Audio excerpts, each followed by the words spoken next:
Walang trabaho madali. Wala kang karapatang maliitin yung trabaho ng iba. Yung iba sasabihin, gwardiya lang naman yan, rider lang naman yan, construction worker lang naman yan, gasoline boy lang naman yan, fast food crew worker lang naman yan.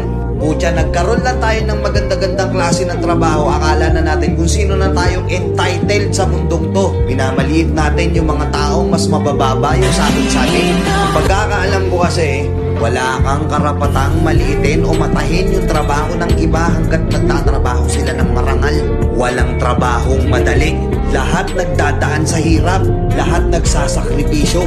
Kaya kung iniisip mong porket maganda-ganda yung trabaho mo, malaki-laki yung sinasahod mo, eh mamaliitin mo na yung mga trabaho ng mga taong nagtatrabaho na mas maliit yung sahod sa'yo.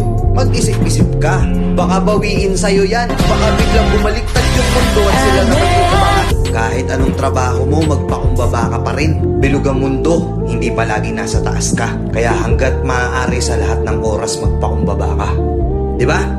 May kilala pa kayong ganito? Minsan na rin pa kayong nilait ng mga ganitong klaseng tao?